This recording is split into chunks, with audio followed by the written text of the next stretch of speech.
Welcome to Touchline Episode 4, where brought to you by Torn by Sports, where we discuss soccer and everything soccer related. Um, First thing I want to jump into is there's been a lot of, Real Salt Lake news coming out lately. Um, the first one is RSL played last Wednesday, last Thursday, and turned around and got 3 points at home. A big win for the team. Not only was it a big win for the team, it was also a big win for Omez Garcia because he was able to come out and get over his goal scoring drought. It had been over a year since he scored, and not only did he score once, he came off the bench and scored twice, which is huge for him. Big self-confidence boost for him. He needed something like that. I was at home watching, and that second goal, he played that perfectly. But I think what kind of gets lost in what a whole lot of people don't see is the setup by Javier Morales. Javi's coming down the middle of the field, and he's got a guy marked on himself, and there's a guy marked on Omez, and the guy from Omez backs off just enough from Garcia, and Javi just has a little chip, and sets up Omez with a great shot. He plays it perfectly, gets that first touch to set it out there in front and pretty much put it on a platter for himself and put it in the back of the net. The one before that, just playing smart, gets higher than everybody else, and just puts it in the back of the net the way that you'd expect him. The goal that I loved the most, though, was Mulholland's first goal in the 3rd minute. And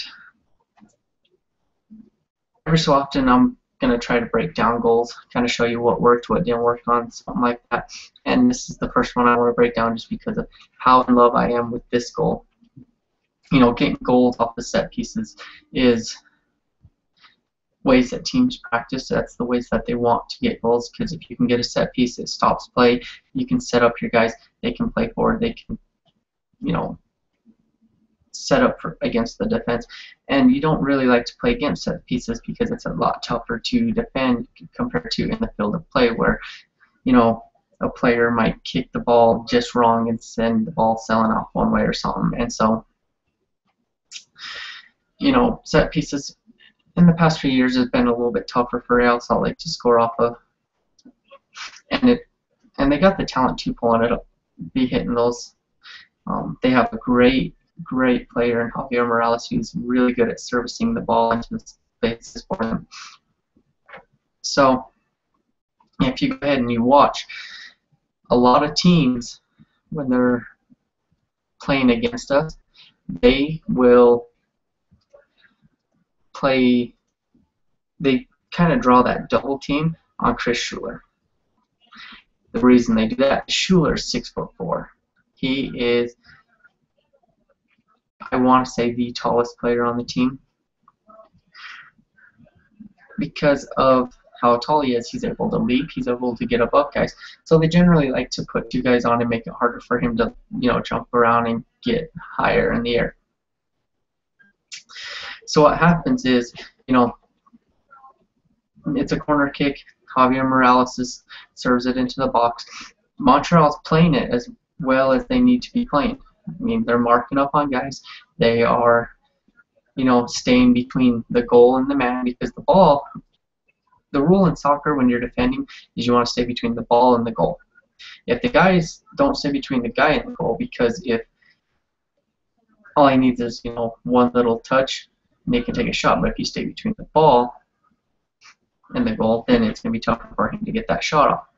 On set pieces, especially corner pieces, what you want to do is stay between the man and the goal, because he's going to have to service that into the box or into an area where a guy's going to take the shot. So essentially you're predicting where's that ball going to land.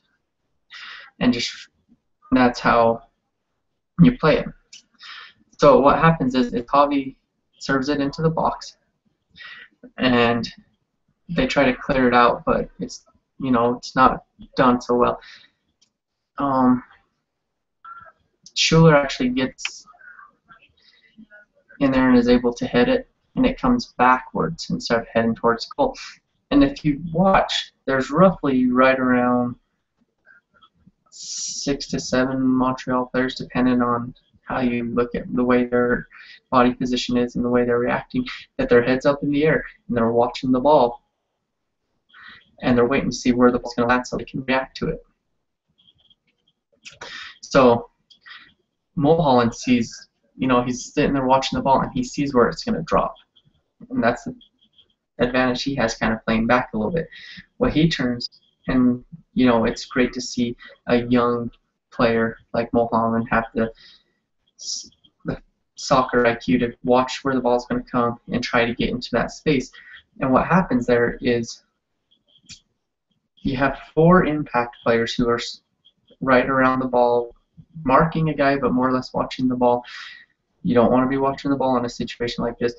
And there's another one that's defending Ned Grabavoy as he starts coming away from it.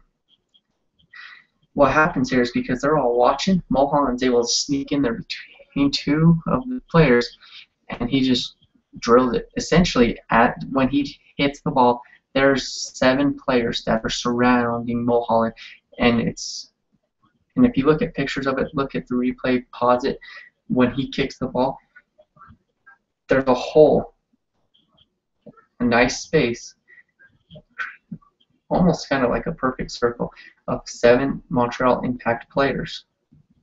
And Mulholland's sitting right in the middle with the only red jersey sitting in the middle, and he's taking that shot. And just looking at the picture, you have, out of 7 guys, 4 of them that are out of position. You have another one that's coming forward to, not is too far out away to pretty much be effective on it, but there's 2 guys right in front of his face, but they stayed far enough away. They were playing between the man and the goal like they should be, but they left a wide enough open goal, a wide enough open spot for him to put a goal through. The way it's looked and the way it looks to me in the pictures is it was a breakdown of communications. They didn't know who was going to go out and mark up on him. Something Mulholland does that kind of gets lost in the replay and everything like that is he doesn't drill it into the back of the net like you see on a lot of these highlight videos. Is he actually skips the ball off the ground. When you're learning soccer, you're taught that if it's a wetter surface, or right after the water, or if you're playing in the rain, snow, something like that, you don't ever. You can take shots at the goal, but the easiest thing to do is you take a shot and you put it right in front of the goalie, right in front of the goal, because the ball reacts differently on a wet surface and will actually spin or skip or something like that. Knowing how they water before games, my guess is Mulholland was trying to do the same thing, skipped it off the ground, went in. Nothing that the goalie can do, because you remember there's 7 guys around Mulholland, and looking at the picture between him and the goal, there is 4 impact players and 2 RSL players. So his vision might be skewed, something like that. But the beauty of it all is Real scored on a set piece. I'm not sure when the last set piece was scored. It's actually, this one's one of the more memorable ones because just the way it broke down and stuff like that. I remember, I want to say Real was playing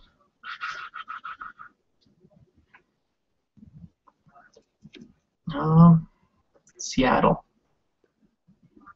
It was roughly a year ago. Real Salt Lake is playing Seattle, if I remember right. And, once again, perfect little setup by Javier Morales, and he sets it into play. And what happens here is he's give it's the common misperception about soccer is there is no place. There actually is, and if I remember right, the ball is serviced towards this the short corner, the short post, pole closest to the goal. To the corner. And there's a player there, and what he does is he turns around and he instantly chips it backwards, inward, where Luis Gil runs in, dives, goal. It's a goal off of a set piece. It's another rare one, and that's something that, you know, the coaching staff and the players, they worked on something like that during practice, probably for months upon months. And now they look at, you know, late in the game, you got a corner kick or something like that, and they might, you know, coach might yell out something to Beckerman. Beckerman turns around and says, all right, we're running this play or something like that. You know, there's a common misperception in soccer that there is no plays, when there really is. The most common play is it's called a cross. And essentially what you want to do is you want to get the ball to the outsides along the field, and you pretty much spread the field. You try to open up the middle, and what you do is you get a player who's really, really good at crossing the ball inward, and they're supposed to get the ball into open space where you're going to have a guy, you know, a Salvario, Schuler if he plays up, grab a boy I've seen score off of a few of these pieces. Luis Gil's pretty good at scoring off of them. You try to get them something like that.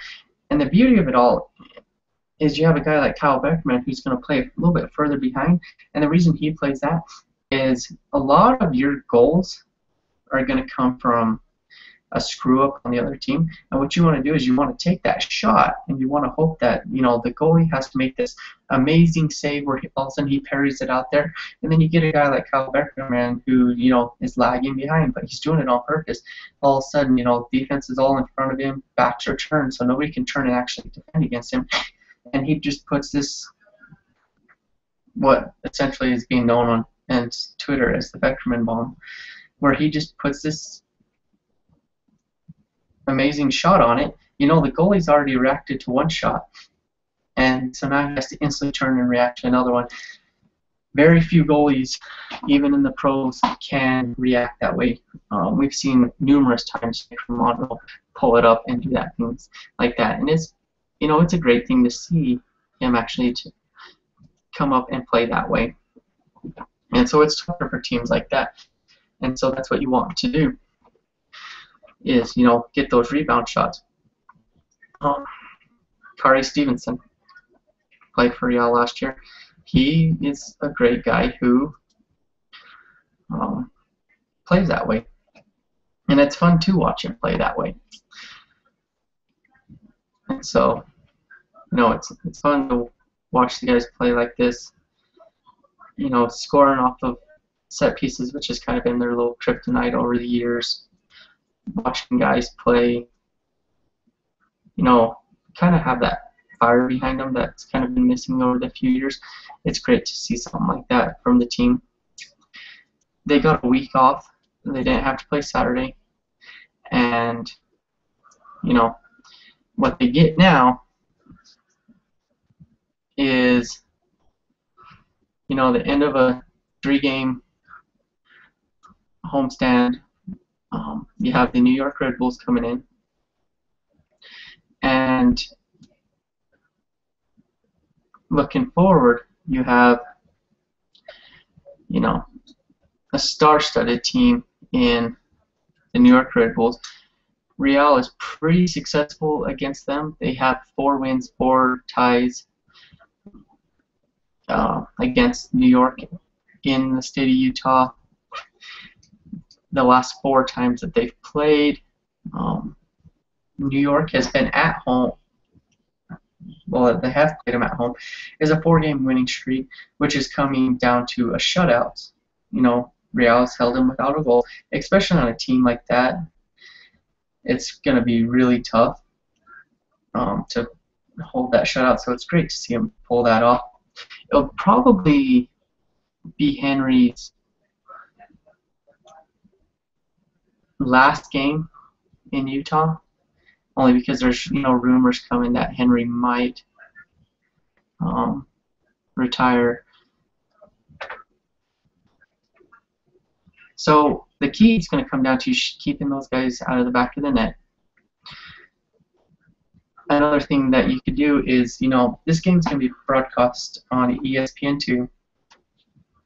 Raimondo is actually one clean sheet away from tying Kevin Hartman for the all-time MLS shutout record with 112 games. If he can pull this off, Raimondo's going to go down as probably one of the all-time greats. It'll be on ESPN too. If the entire world could be watching Raimondo try to tie this record, and Raimondo's also done it in less time. Raimondo has played in 358 games and has held the team scoreless in 111. Hartman, hit that 112 shutout mark and played through 416 games. So, he's played 57 less games and held them. So it's great to see that, Raimondo has the chance to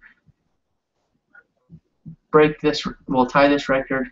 ESPN, home game. You're going to have even players returning. If you remember a few years ago, back at the end of 2012, so almost 2 years ago, Olave was traded to the New York Red Bulls. And then shortly after, and he took Bobby and Espindola with him, and then shortly after, Will Johnson was sent. And that was to save cap room. And Olave was pretty much that key figure in the defense. And as he grew and, became this dominant defender, it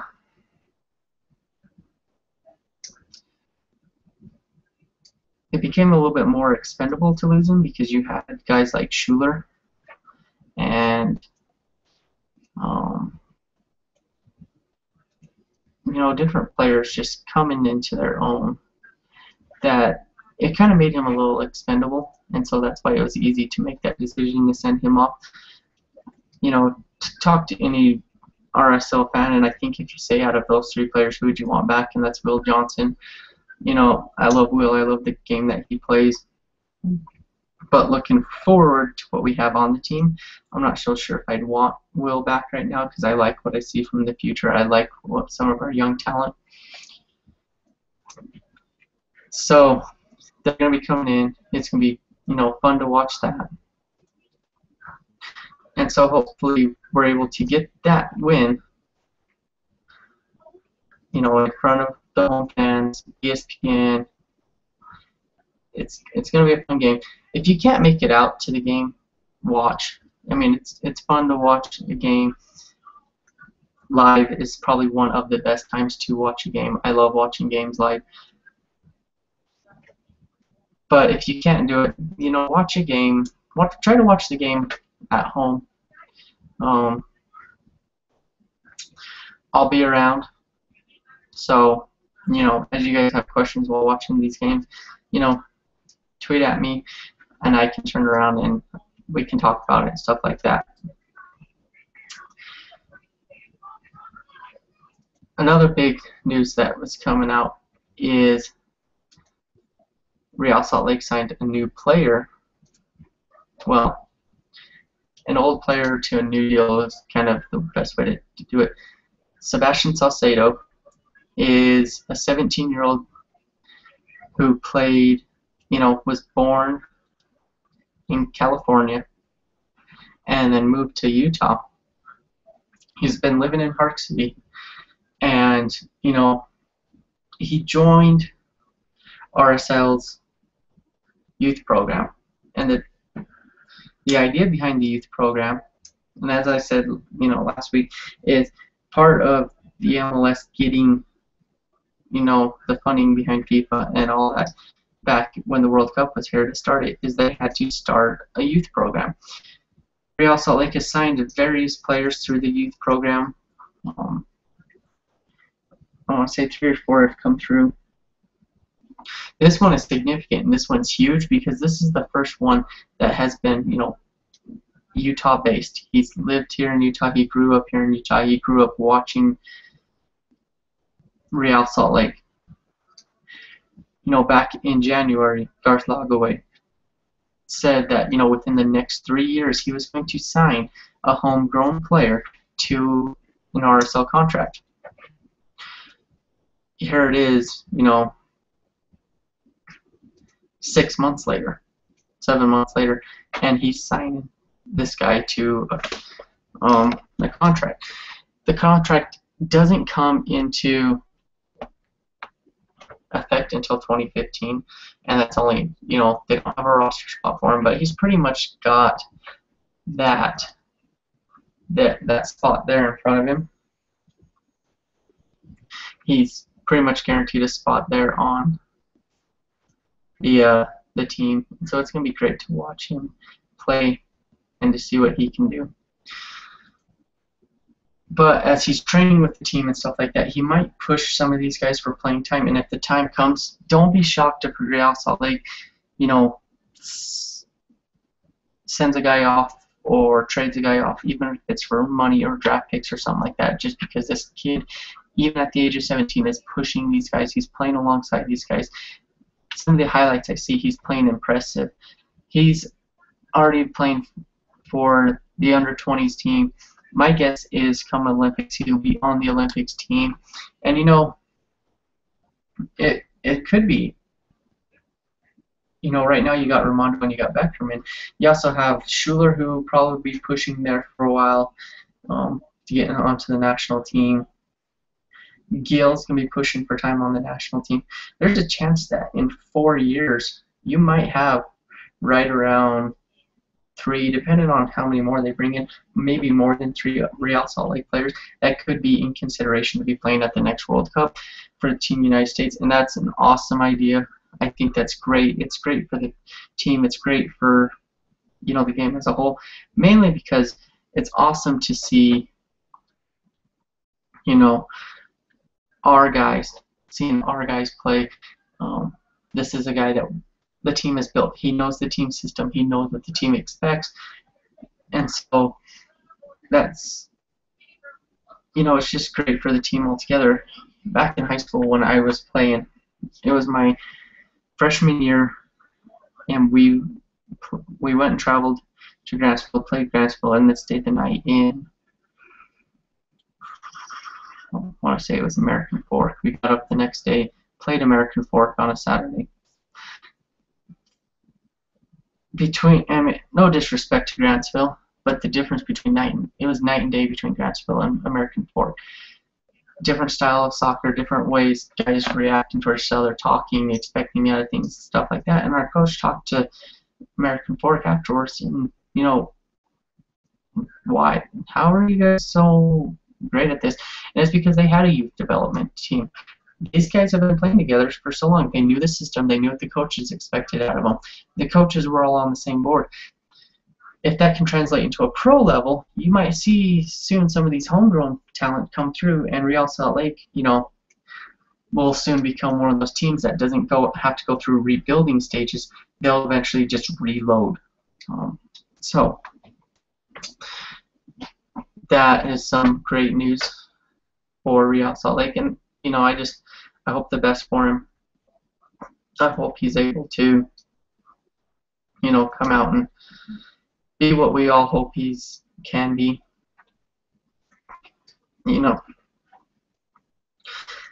As I talked about 2 weeks ago and even last week, I wanted to get into the expansion draft. And if you remember, the expansion draft is where new teams come in. So we have Orlando coming in, we have New York coming in. And what they go ahead and do is you're allowed to protect X amount of players. I believe the number is 11. So you're allowed to protect 11 players. So you have 11 players you can protect. Everybody else on the roster is pretty much up for grabs. So I kind of threw it out there a few times on Twitter, trying to figure out, who's the guys that you guys want to protect. And Real's in that special situation where, you have some talent, as in, a Kyle Beckerman, a Nick Rimando, who's a little bit older. And so you kind of hope that, they're going to give you a few more years. You don't want to lose a player that, could have been a key part of the future. So as I sat down, I wrote down the 11 guys that I would protect. And I've seen different figures, different numbers and stuff like that. And, one of the great, there's a lot of great people to talk soccer with on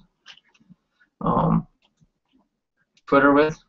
I can name, tons of them for you. One of my favorites to talk to writes for his own site. I believe it's his own site. But what he goes ahead and does is he's been throwing out these hypothetical, what if it comes down to it, who's the guys you protect? And what he's trying to do is figure out who was at the start of the year, middle of the year, end of the year, stuff like that. His name's Charles Bernard, and it's at CCB1212, and he writes for FromTheUpperDeck.com. And he's pretty much been keeping track of this as it's going through. It's kind of fun to go in there and see what people have been doing and see what they have been saying and what they believe, who we believe we should protect, and things like that. Real has, this kind of break in their roster where you have some older players and then you have a lot of younger players. Some of the younger players are unproven, but they got that talent there and they got that, a little something that you kind of want to take that chance on them. And then some of the older guys, you don't want to get rid of them because just, how much they're loved, and, it's kind of hard to, it's kind of like that Brett Favre thing. It's kind of hard to watch them go.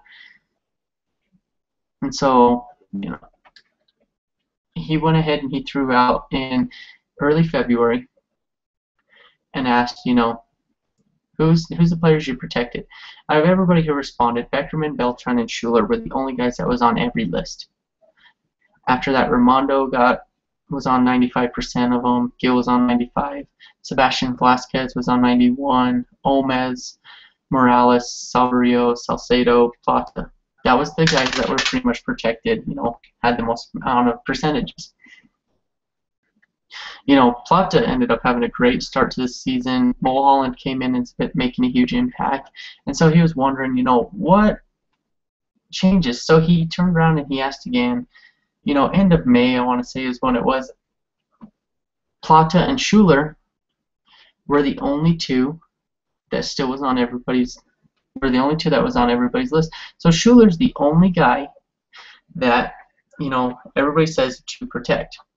Now everybody's saying protect Plata. Beckerman dropped to 98%. Rimando saw a slight bump upward. Beltran lost some votes. Gil lost some votes. Morales stayed about the same. Salvo saw a jump. Mulholland actually is now protected. Devin Sandoval's now protected. And Grabavoy is actually protected. I've talked to Charles a few times on Twitter about it, and I've seen his list, and I actually agree 100% with his list on what I would like to see RSL do for the future. And so, as it sits right now, there is, from last Thursday's game, 4 guys that I say protect, Charles also says protect, that didn't even start in the game. The first person I think we need to protect is Joel Plata. You've seen he's becoming that playmaker and stuff like that. Add in the fact that he is 22 years old. He's, you know, you put him up top with a Salvario, and it's fun just to watch him play.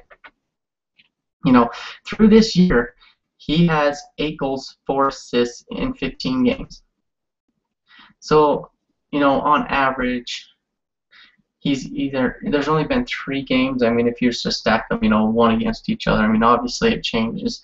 There might have been more goals in one game or assists and something like that. But essentially, if you look at it, you know, it's that way. There's 3 games that he didn't factor into the goal scoring effect. I mean, I know it breaks down a little different than that, but it shows you kind of how much he's proven in the league. He's come up and he's shown to be a playmaker. And the crazy thing about it is we traded a 2nd-round pick on him, you know, to Toronto, and Toronto still hasn't seen the reward of it. It was a 2015 pick. We traded in 2013 a 2015 draft pick, and now we're seeing him, you know, play how he is, and it's great to see him. I love Plata's game. I think he needs to be protected. The next person I'd protect is Chris Schuler. Like I talked about earlier, he's going to be challenging for, you know, the United States national team. He's a tall defender. He plays really well. Not only that, he's great on set pieces. He can get up. He can play tall. I say we bring him. The common theme with him and Plata is they're both young. Schuler's 26, Plata's 22. So you're looking towards the future with those picks. The next 2 picks is 2 guys I say you have to protect. The first one is Kyle Beckerman. Even if he starts to drop off with his play, which I don't expect to see that within the next couple of years,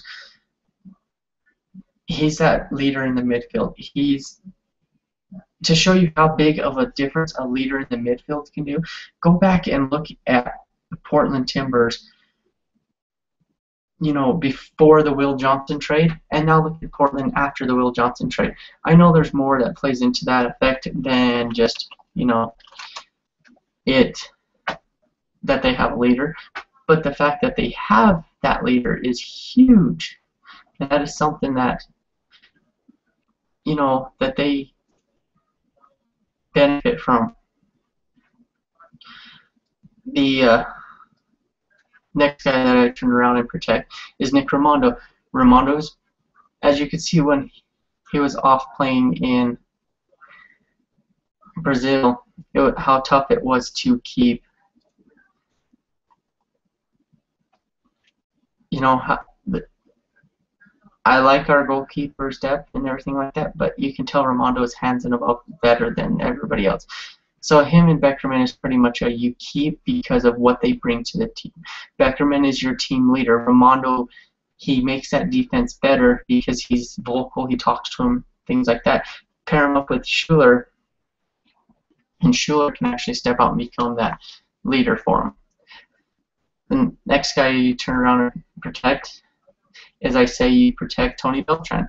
Another young guy, 26 years old. He plays really well. He's able to get into the offense, and he's able to, you know, play on the wing, allow a Mulholland or Louis Gill or Grabavoy to play inside a lot more and take up more space inside there. Then I say you protect Louis Gill. Gill is the future of the team. I don't want to go ahead and put Freddie Adu expectations on him, but I think this entire team going forward, you know, here in the next year or two, is going to be centered around Louis Gill. If he's that playmaker in the top of the diamond like Morales is, then he needs to start playing there. I think he's getting more comfortable on the outside of the wings, so you're going to want to play him on the wings. Maybe you move back a Plata to play Morales' spot when Morales is ready to leave. After that, I say you have to protect Salvario. Even though in the last game we scored 3 goals, you can tell the difference that Salvario plays in the team, the goal scoring, how he draws multiple defenders and allows guys to get open and run around. Next, I say you protect Mulholland. You know, he's proven to be his, you know, he was just a player that we found. I thought, oh, he's just a bench player. He's proven to be a great player. One of the things that I'm most impressed about is he's taking 9 shots on goals. Out of 23 shots, he's taken 9, which you'd like to get that number down to a better on-goal percentage. But out of those 9 that have been directed on goal, 5 of them have been goals. And so if he can get them on goal, he's going to score, and it's great to see him do that. He played in a lower league. I mean, not saying that lower leagues are any less or anything like that, but he was a standout in the lower leagues. He comes in here, and the next thing you know, he's starting in what's a stacked midfield.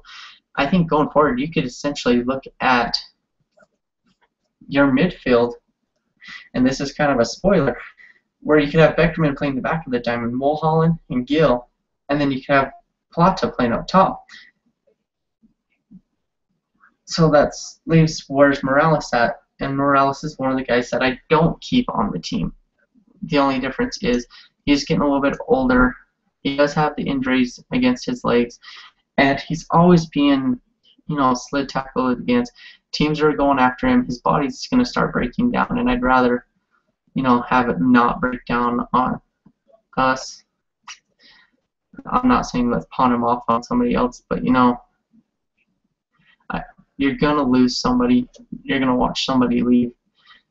I think Javier's that guy that we're going to end up watching leave, especially with Jason Kreis, in control of that New York team. And Javier's the type of player that he turns around and steals. For my last 3 spots, it's guys that came off the, one came off the bench, the other 2 were on the bench but didn't play. Devin Sandoval. Devin's, another young guy. I like watching Devin play up top. He's physical. He brings that physical side that you're missing with Salverio right now. Salcedo is a young player, 20 years old. He's proven that he can keep up. You keep Beltran, you keep Schuler, you throw Salcedo on the other side. That just leaves you a guy in the, a spot in the middle to fill up, whether it be, hope that Borchers isn't taken or something like that. And that's another thing with the expansion draft. I mean, guys like Borcher, Finley, Grabavoy, Morales, they're going to be exposed. The reason that you leave them exposed, especially at their, 33, 34, 35-year-old age range, is you kind of force those teams, you tell Orlando or New York, okay, you may have these stars, but you're going to need the key pieces to win now. Do you want to win now? Do you want to go out and get a guy like Javier? Or are you going to pay the contract that Javier Morales is going to take and hope that, you go into this win now mentality and not screw yourself for the future? Or how do you do it? Remember, you're only allowed so many designated player spots. And so if you leave a guy like Javier Morales unprotected and they're spending all their designated players roster spots, it might just turn into Javier just became protected even though he's exposed because of just the contract that comes along with it and what he does against your cap space. And then the last guy is Garcia. Garcia, he shows when he scores in bunches. And it's great when he does score. You kind of hope that he can get a little bit more consistent. He has 7 goals in 2 seasons. But like I stated earlier, it was over a year before he actually finally did score. He's great as a substitute, so you kind of hope that he has the conditioning to be a starter. You want him to be a starter. You hope that he can play up top with a Devin Sandoval. You kind of hope that they can click and play together. And so essentially going forward, my 11 guys that I see, you have, you're just going to have to fill in a defender spot. I like what I think we do to protect these guys, and you hope that even though Jason Christ knows the team, you hope that he doesn't, that you can protect the guys that he needs to build that New York team. So let me know what you guys are thinking. Shoot me questions. If it's simple questions, I'll answer them just over Twitter or something like that. But if it's, great questions, I'm going to turn around and I'm going to throw it on the podcast. Like I said, tomorrow night, ESPN2, 7 o'clock Mountain Time, Real Salt Lake, New York Red Bulls. It's a game you should watch. Support your team. Then they'll turn around Saturday and play Colorado.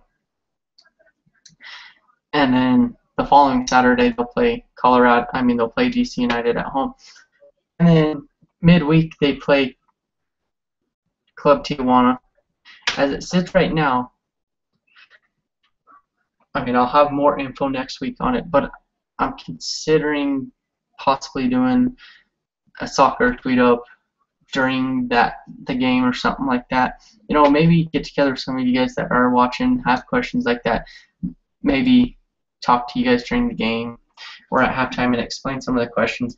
And you know what? Like I said, that's a great game to get out to watch, because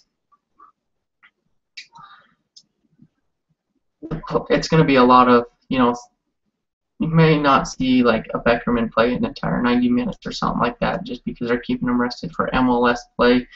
They do play Seattle 4 days later, but this is a chance for Real to, test their depth. It's also a fun game for you guys to get out to because it's an international friendly. This is a team from Mexico. I know it's not a Manchester United or a Liverpool or Real Madrid or something like that, and I know people get upset about that, but you got to understand that Real doesn't schedule these friendlies because they were always in the Open Cups. They were always in the CONCACAF Champions League. And you know what? If MLS didn't change the rules right after Real pretty much locked in to go to CONCACAF again, you wouldn't even have this game against Club Tijuana. You would be watching CONCACAF games. And so, take advantage of a game like this. It's a great game, like I talked about a few podcasts ago. The depth on Tijuana is great. They have some players that you can turn around and watch play. Some of the future for Team United States. Hopefully some of you guys are able to get out to the game. We'll all get together, talk about the game or something like that. Do a tweet up, something fun. Keep it loose. So I thank you guys for watching. It's been fun. I'd like to hear what questions you guys have, what comments you guys have. If you guys want to jump on the air with me, let me know. We can make something work out. I'm pretty flexible about, bringing, guys on. Even if you don't know anything about the game of soccer and just want to come on and ask questions, do it. Have fun with it. The only way you're going to learn about the sport is to ask and to watch. And so, until next week, keep sending those questions and play on.